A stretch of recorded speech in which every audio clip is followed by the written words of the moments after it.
Welcome to On the Go, a podcast about life, leadership, and the Lord. Here are your hosts, J.C. Worley and David Waldroup. All right, it is season 2 of On the Go podcast, and I feel like I'm on a different planet right now. A whole new world. Look at all this stuff. Unbelievable. We got a new set. We got plants. Are these real plants, Carly? I mean, look at this. Water the plants. We got a whole new set, guys. Season 2 of On the Go podcast. That means there are now dozens of people watching this. There are handfuls of people tuning in. So thank you for watching. It is a podcast about life, leadership, and the Lord. Hello. And I'm David. This is Pastor JC. We are filming today, brand new season. Yeah, I'm excited. And I am excited about it. I am excited. I'm glad to be back Me too. with you. I've missed you, buddy. I thought I had opportunity in season 2 to change co-hosts. And, You decided to stay. well, it's just I can't get what I get at the cost I get it for That's true. with anybody else. So welcome back. Thank you for signing the contract extension. That is good. And here we are. We made it. We made it. guys. This season is going to be all about leadership. Yeah, come on. And I wanted to talk about leadership from a very specific angle. So let me set a couple of caveats here.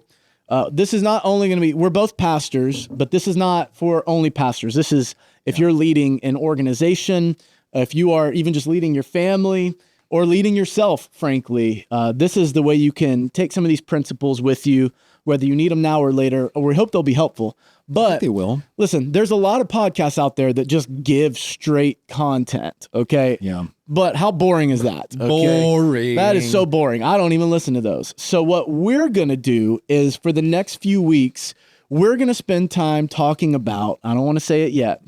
Instead, I want to show it, okay? Because I brought a prop for season 2. And this is why we offered you the contract. This extension. sold you on why I should keep playing right here. on the show. So what I've done, we started Go Church, technically started it in 2013. Yep. So we are almost in about 12 years in. It's crazy. For having our church, and I love it. I'm having fun. And what you don't know is we've Felt a been little sarcastic there. we've been dialoguing, and we've been writing in a diary, a journal of all of our failures in leadership. Who is we? Well, me and Kimberly about your failures. And so, no, what I want to do is instead of just spitting out content, we're going to talk about all of our leadership failures. Okay. So this is my top 10 and your top 10 personal leadership failures. I don't know if you can read that right there. So we're talking about our leadership failures. There's a part of me that thinks as soon as you held that up, someone just turned the podcast. They're like, okay, these guys are not worth listening to. So maybe you won't learn anything, but maybe you will.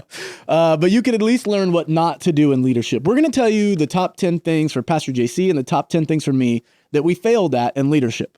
But before we go there, in all seriousness, this is not our top 10 regrets. This is top 10 failures. So unpack for us a little bit. You wanted to kind of set the pace for what this is and what it's not. Yeah, I think it's really important that we understand that, obviously there's ways that you can measure failure. Right. And there are some like results to help you to see whether you've succeeded or failed in something. But failure is also a lot about perspective.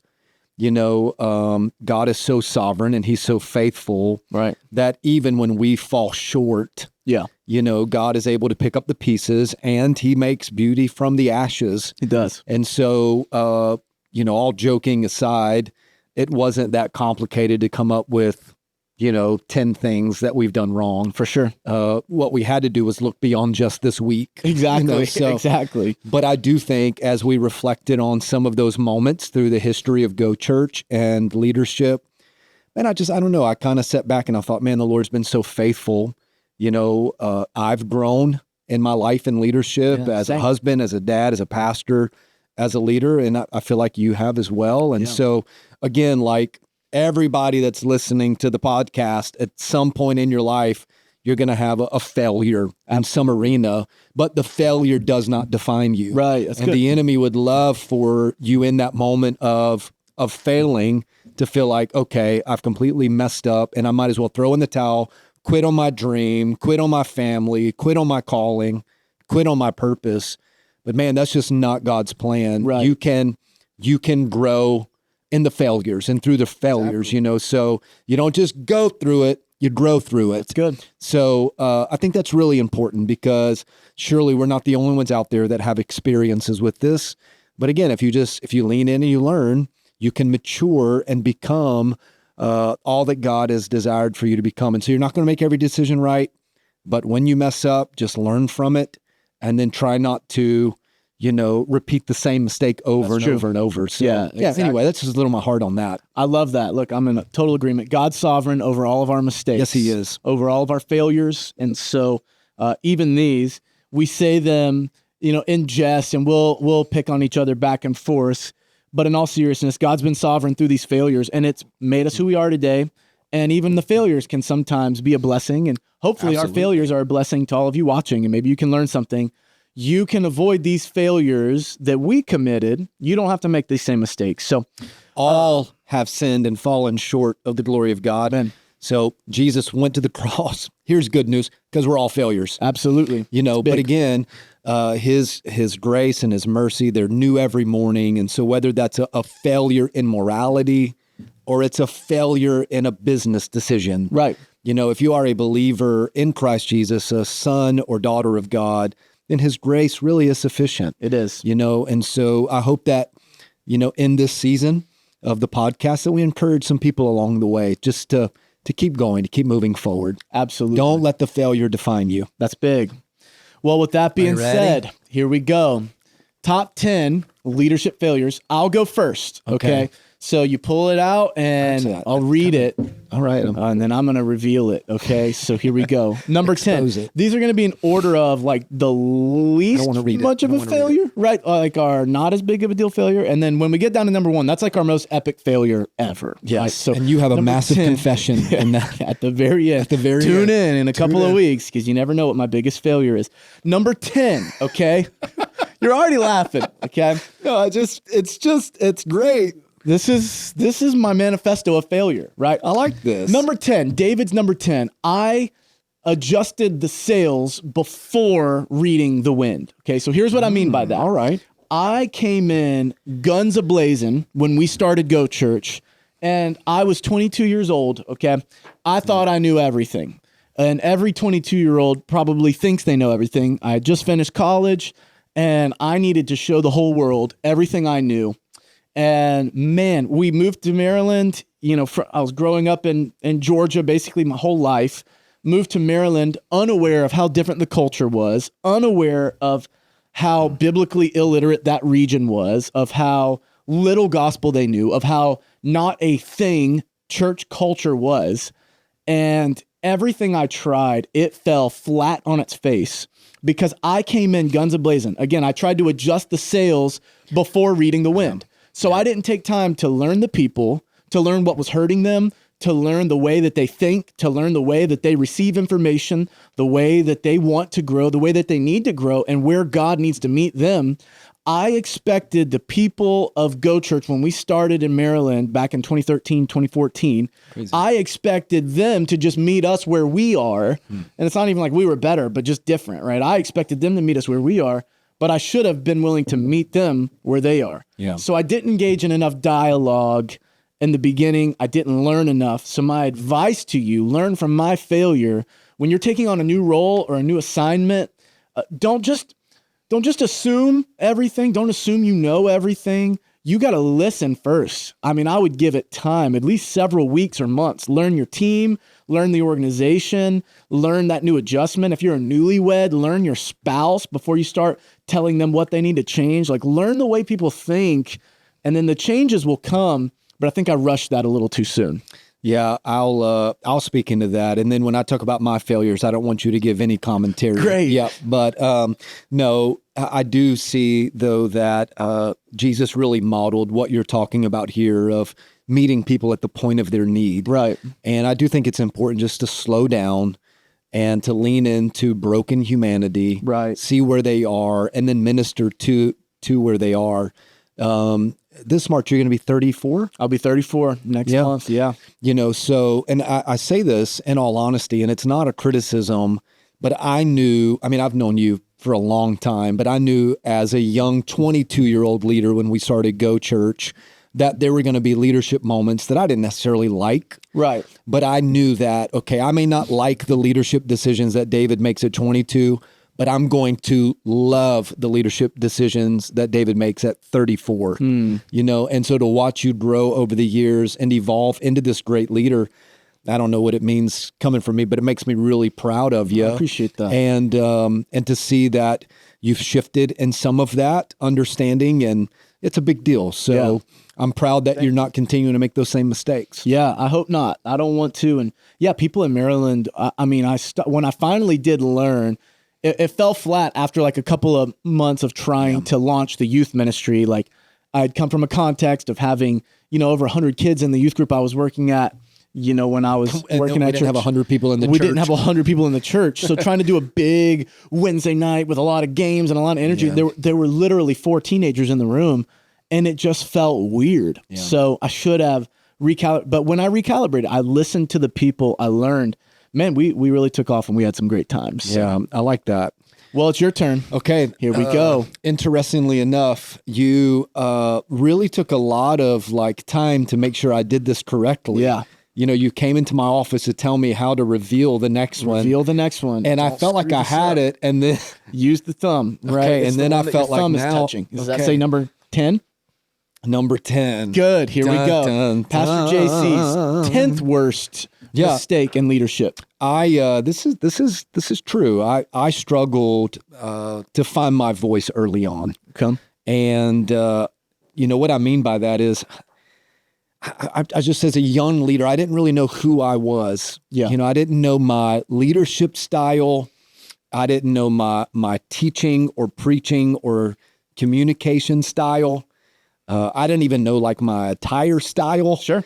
And so I just really struggled early on, just kind of chasing after, some of my heroes in the faith, maybe to be a carbon copy of them. Yeah. And I won't go through a list of who any of those people are necessarily, but, I'd see this pastor, wearing this outfit. And then the next Sunday I was trying to wear that same outfit, or I would hear this pastor do, this series. And then I was like, I'm just going to take exactly that, because I struggle to find my own voice. And so the end result of that was a lot of insecurity, a lot of self-doubt, because I just didn't know who I was. Right. And then later on in the podcast series, we'll talk about some of the wins. But to your point about recalibrating, when I discovered that God has given me a voice, and that I could become confident in my own skin, and in my anointing, in my gifting, in the way that God wired me,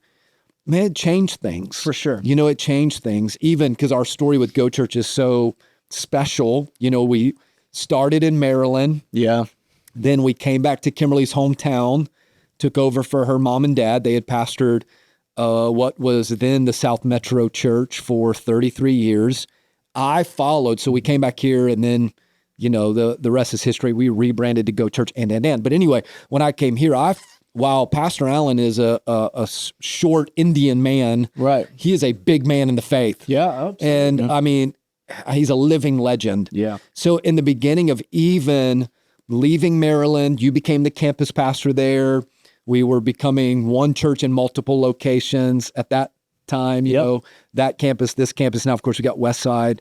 But I came here and I felt very insecure because I was following someone that had a very tenured voice, a very confident voice. And I got really in my head, but I felt like I need to make sure that I am me. Yeah. And I'm not trying to be anybody other than me. That's good. Because first of all, that becomes very disingenuous. It does. Yeah, people can read the lack of authenticity of you trying to be a carbon copy of anybody else. So I just decided, you know what? When I walk up there, I'm not going to try to be my father-in-law. Right. And I'm not going to try to be any of these other pastors that, that I admire and learn from, it's going to be JC. Yeah. And here's what I've learned. I'm a pretty good JC. Yeah, that's great. I'm a really bad Alan Matura. Absolutely. Does that make sense? Yeah, no, it's great, man. And so when I found my voice, I think it just gave me confidence in my calling and confidence in the assignment and confidence as a leader. Yeah. Just to stand up and be who I am. I mean, even now, I get people that'll ask like, why do you dress up on Sundays? Yeah. And early on, I tried ripped jeans and, V-necks. Not really, that's a joke. But well, you should bring it maybe back. I should. But you know what? I just discovered, like, I don't know, I'm comfortable dressing up on Sundays. Yeah. Like, I like it. I like it too, actually. Thank you. Yeah, I do. I just like it. Like, I would be uncomfortable on that stage on Sunday to do something different, at least in this season. So again, that's kind of like finding your voice. So as a young entrepreneur, as a business leader, as a young professional or whatever season you're in, it's just God created you to be uniquely you. Yeah. And so if you find your voice, you have confidence, just roll with who you are. It's great. And you'll do really, really well at that. That is good. I heard this quote one time. It said, if you don't find your own voice, you'll be a parrot of someone else's voice. And so I was going to say, Really? I was going to ask you to do an impression, and you did that unsolicited. So thanks for chiming in with that input. You're very welcome. But nobody wants to listen to a parrot other than for novelty. But that over and over would get really annoying. And so, yeah, you can always tell, and it's not just in the church world, but you can tell, in the leadership world, in the business world, when it's just obvious, right? To your point, it just sounds like, dude, this isn't even you. Like, Yeah. You're trying to be somebody else. You're trying to sound like this key leader that you obviously look up to. And so, yeah, don't be a parrot. Find your own voice. I think that's big. And so, yeah, exactly. On that note, here's my failure number 9. And I'm excited to share this one with you guys. Yeah, so I couldn't decide when to give people another shot or to give people another spot. Okay. So when it comes to, and that one, no one helped me with that, actually. I came up with that one on my own. Right. So, Chat GPT. I did not chat GPT that. that one. I did the last one, to be honest. I chat GPT the sails in the wind. I don't know anything about boating and sailing. But whenever it came to underperforming, I like just throwing stuff. I don't know. That feels good. That needs to be on the. That needs to be on your failure. Stop throwing things. I like to throw. You get a new studio, and then you think you can just throw things around. Oh man, I could do some damage in here. I love it. It's beautiful. Yeah, when people were underperforming early on, when I was now overseeing not just volunteers, but I started overseeing staff, I was just very undecided on. Really, the analogy we use a lot is like the bus, right? Yep. So if this organization's a bus, okay, do they just need another chance or do they need another seat on the bus? Like, do I need to move their position or do they need to get off the bus, right? So I was very indecisive. I'll talk more about getting off the bus in a much later episode because I think that's one of the biggest failures of mine. But when it comes to, okay, do they just need another shot or do they need another spot? I really struggled with that early on. This saying I heard one time really helped me. It's if you judge a fish by how well it climbs a tree, it'll spend its whole life thinking that it's useless. And so I had to start determining, okay, am I frustrated with this person because they're not living up to their potential, right? They're a fish that could be swimming faster or could be swimming longer. Or is this a fish that I'm asking them to climb a tree? Right. So I started to think in those terms of, okay, this person has the potential, right? Like I see it in them. Like this person was made to do this, but they're very early on and they just need another chance. They failed, they're underperforming, they're whatever. But I know that with the right coaching and with clear expectations, that was another thing I struggled with was giving the clear expectations. Then they can rise to that and what I see in them. But if they can't, then it's time to relocate them, right? Is there another spot that they need to be in, right? Do I need to move their seat? And I think that's really what helped me was knowing, and it took me, a long time to figure this out, but I needed to put down, and for those of you leaders out there that you've got an underperforming team member, or even if it's your teenage kid, right? And they're not making the marks in school, or even if you're a coach and your athletes aren't hitting the marks you need, if you don't set very, very clear, tangible goals, like I need you to hit this number, all right? I need you to run it at this speed. I need you to make this grade. Like, you got to get here. If you can't set like a realistic, reachable, tangible goals, maybe one day we can do a lesson on SMART goals. Yeah. I don't want to take up all my time on that. But setting very clear expectations can help you to know, okay, if this is a fish that I'm just telling to swim further, here's how far I want you to swim. Yeah. And if you can get here, then I know I've got you in the right spot. But if you can't get here, then we need to look at, okay, what's the right seat for you? And we've done that, and you've actually coached me along the way with that, of helping me to coach people with processing it and thinking it through, like, okay, maybe we're frustrated with this person, not because they're incompetent, but because they're actually in the wrong calling, right? This isn't their calling. Let's get them into the right calling or the right assignment, the right seat on the bus. And so, yeah, I think that's something I really had to learn. Do they need another shot, or maybe they need another spot? And the only way you can know is with clear expectations. Yeah. I think a lot of times, well, you talk about the bus being like the organization, and for us, the organization is a church. For those that are listening, that organization could be a company or a business or whatnot. So I would say you want to make sure that you've got the right people on the right bus. Right. You've got the right people on the right seat on the bus. Right. Sometimes you've got the right bus and the wrong people on the bus, or the right bus and the right people on the bus, but they're in the wrong seat. Exactly. So we talk a lot about just upward mobility, moving team around. I mean, you're a living example of that. You talked about early on, your involvement in Go Church when we first started, in youth ministry, and a lot of people don't know that you served in kids ministry as well. Kids ministry. Matter of fact, I think you've done just about everything here except worship. And I'm much wiser than that. So I don't want to do that. But I often look at it like, man, not everybody has to get off the bus. Sometimes it is like, are they just in the wrong spot? Right. And so I think for maybe somebody that's leading a company, you've got somebody in sales, but they can't sell firewood to an Eskimo. Right. Like they have right? Sure. They have no skill set of sales at all. Or you've got somebody working, the front of the restaurant. They have zero hospitality, gifting. Exactly. And so, but it doesn't mean that they don't have value to the company or the organization, or that they can't, in the right seat, produce at a level that you need them to produce. Amen. I think a lot of times we just, if not careful as leaders, we can get frustrated because they're not doing this job, but they're not wired or gifted to do that job. Yep. So either give them another shot to see if they can do it, or give them another spot. Right. And then if you keep moving spots and they don't produce, that's a different conversation. Yeah, we'll get into that for sure. We will. Yeah. The other thing I'll say is you're using a lot of animal analogies today. You've talked about parrots and you've talked about fish. Yeah. Let's see if I can work one more in. I want to see what yours is, actually. I forget your list. I want you to tie in a quote about a lizard. Oh, gosh. Okay. What number should I be? Because you got me nervous. You need to be number 9 right now. Hey, number 9. Pastor JC's number 9 failure. Number 9. And remember your animal. I have a lizard. Okay. This is a big one. I prioritized preferences over principles. Was that the right? That was a lizard tongue. I don't know. You made me do it, so. You're disgusting. I mean, yeah. Why you gotta do it again? Okay, go. Just go. Keep going. Hold on, man. That made me laugh.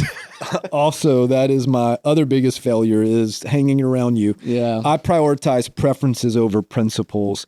And I'm going to be honest, because this is so important. I still struggle in my flesh with that one. And what I mean by that is it's hard for me just to sometimes sit and not critique. Yeah. Or to look and watch and get involved and give my opinion, or, fix something that I see that's off. And I always tell people all the time, like, if you want my opinion, I've always got one. And those that know me, like, they know that. But what happens is, especially in the context of like ministry, we could have a really big Sunday, for example. Sure. A wonderful day. Worship is powerful. Obviously, communicating preference isn't the point here, but the word goes forward. Sure. People raise their hand for commitments. They respond to an altar. They take their next step. But there were many Sundays that I would go home feeling discouraged because I leaned more into a preference that I didn't like about something that happened in the day versus the fruit of what the outcome was. That's good. And I still struggle with that. You know, I mean, early on, I wanted my hands involved in everything, you know, you remember. I remember. Did you remember? We sat around as a small staff and taste tested the coffee. Yeah. Because I wanted to make sure that we were serving the right kind of coffee. So I was didn't drink involved. coffee back then. Yeah, you didn't. But I forced you. You did. And Actually, you took your Kimberly. little lizard tongue. And, Yeah. I hate this. From graphic design, Yeah. like just on and on. And what I learned is that, okay, while there is some benefit to it, and I want a leader to hear me, there may be some benefit to you being overly involved. You are bottlenecking the organization. For sure. If everything has to come to you and through you, and you've got to give your stamp of approval, and you've got to sign off on every single thing, then at some point, and it may not be early on in the organization, but even if it starts to grow, there will be a bottleneck. There will be issues because, and it is a biblical principle, because we are called to raise up leaders. We're called to empower. We're called to disciple. And I think a lot of times, a lot of leaders, especially high capacity leaders, strong leaders, they feel like, well, if I want it done right, then I've got to do it myself. And so you would rather take on the preference of every responsibility than empowering someone that can only do that thing, whatever that thing is, at 75% of your ability, but you've empowered them to do it. Exactly. Does that make sense? That's great. And so, man, like I would just get so caught up in the weeds of things when really I started to learn, like, I need to let some of this go, and it may not turn out to be how it could have been if I was involved, but I've empowered people to make decisions. They've empowered people to run a play. And it really is the process of multiplication. And then on the front end of whatever we're walking through or working through, and on the back end, I can provide constant feedback and ideas. Well, you set the principles. You set the principles. Yeah. And those are just the boundaries so that when we get to whatever it is, fill in the blank, it's actually not far off at all. Yeah, it's good. Does that make sense? But again, like, man, if we talked about, your organization or company or church being a bus, it can also be like a ship. Yeah. And if you look at the water line of a boat, the holes that are above that water line don't sink the ship. Exactly. It's the holes that are below the water line that can really do damage to the organization. And so many leaders, David, they spend the majority of their time trying to patch the holes above the water line that will not sink that boat. Sink it, And then they go and avoid the major issues that they really need to have their hands involved in. And the organization is sinking. Does that make sense? Absolutely. So years ago, I just reevaluated what are the things that only J.C. Worley can do. Like only things, and then I need to disciple, empower, create a leadership structure, an organizational flow chart, teams, etc., to get everything else going, and let me focus in on how do we continue to reestablish these principles, even if I have a different preference on something else. Right. That's good. But hey, it's still a struggle because I'll go visit a church on a Sunday. Or if I'm preaching at a church on a Sunday, and I still like. No, you've got, the preferences are not. Or even here sometimes, like, I've got to fight against that though. That is good. And just rest on the principles that we're building something special, and we'll figure out the other things. We'll tweak along the way. That's good. I remember, and we're running low on time today, so I'll put a pin in it in just a second here, but I actually remember the moment that it really hit the fan for you, where you were just so done. There's a specific meeting that has to happen, weekly in our organization. And I was still living in Maryland, and the meeting did not go well. And you called me and you were so mad because there was a lot happening. And I just remember saying, okay, all right, we're gonna get you out of this meeting, buddy, because this is minutia and you don't need to weigh in anymore, because when big dog's in the room, no one's going to give their real opinion. No one's going to give their feedback, and no one's going to give their preferences. And so you've done a great job since then of saying, look, no, here's the principles. We came up with our V6 values. We came up with the way that our value proposition for the church, and it's communicated clearly. Our whole organization, especially our staff, knows those principles. And when they violate something, we hold them to the principle, not to the preference. Yeah. However, I want to say something really quick, because you've been a senior leader now for, since 2013, right? So almost 12 years, you've been the guy leading. So it's been a while since you've had to report to someone. Okay. Let me talk to everyone that's on staff. Other than my board, I still report to my board. You do. You have accountability in our denomination. But if you work on staff in an organization, if you're an employee and you're not the boss, okay, so maybe you're the kid, you're not the parent, whatever it is, you do need to know this. Every leader has preferences, and they are not bad people for having preferences. You need to know that. So you might not like this boss's preferences, and you can't believe that they make you do that thing that way, and that's so ridiculous. And then guess what? That leader transitions away, or you transition to another leader, and you're going to find out that leader also has preferences. Yeah. So unless those preferences, if you're on staff somewhere, unless those preferences that leader has contradicts or really shakes one of your core principles, then you just need to get over it or start your own organization, start your own church, start your own family one day, okay? Because everyone has preferences. That's exactly And so right. You've done a great job, especially recently over the last few years, of saying, you know what? I'm going to trust the team to lead. These are the principles. These are the non-negotiables. We do things with excellence. Yeah. We create and innovate. We love a little more. We grow our people, right? We've communicated that down in the organization. You've set the principles, and you also do reserve the right to say, I get it, and you're not out of bounds with the principles. I just don't like it. Don't like it. I don't like that song. I don't like that graphic. I don't like that event. I don't like that. And guess what? If you work somewhere, you need to hear me on this. The leader has the right to do that. They're not bad people. Yeah. You're not getting church hurt, and you're not getting bossed around, and it's not a microaggression, okay? Like the boss is allowed to boss people around because you're allowed to have a preference. And so I do want employees to know that. But leaders, on the flip side of that, leaders, just be mindful of that. Like, are you really mad because it shook a core principle, or are you really just mad because it violated your precious preference? Yeah. And we've been saying this a lot. You can have control or you can have growth, but you can't have both. Yeah, and there's a lot of truth to that. And I don't want to muddy the conversation with a new word, because this word is harmonious with the conversation, but maybe not synonymous, and it's vision. Yeah. You know, and I've had a lot of staff over the years, and every staff that we've ever had, whether they're past on the team or currently on the team, they've brought great value to us in some way, shape, or form. And I mean that wholeheartedly. But I've had conversation with some staff over the years because they had a different preference than I did, you know, and I always tried to bring them back, maybe not in a healthy way in my younger years as a leader, which we'll talk about that too. Yeah. You know, but to just the principles, like those core convictions and whatnot. But I would say this, that where there are two visions, there's always division. Right. You know, literally what division means. Yeah. So whoever you're sitting under in any organization, that, to your point, unless they are shaking some core conviction where it's like, this is going against my faith, like my dogma of what I believe. Yeah. Then I think you can sit down with your leader and share ideas and all of that. But, you know, leadership is very much about preference and principles, you know, but I'm trying to lean in this season more into the principles of who we are and let the team lead and trust them. I mean, I think it's a silly example, but it's a big example.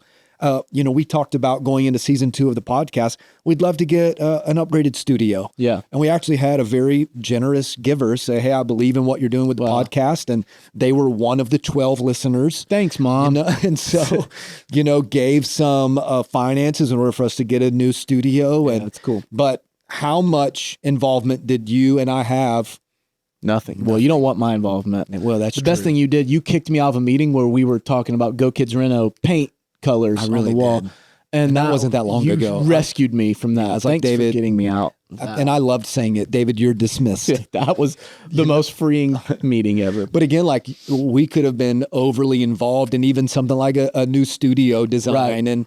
But again, that just bogs me down into something that I could be investing my time and resources and capacity into other areas, and I could let the team lead. Yeah, and they did a great job. They did a great job. Yeah. You actually moved in, didn't you? Yeah, my cot is right over there, my Murphy bed. Yeah.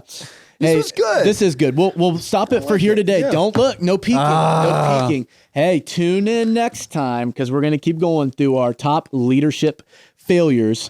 And How many it's an times honor. did you write the wrong one to come up with? It's none of your business. So, hey, we'll see you next time for the On the Go podcast. Thanks for tuning in. I love you all so much.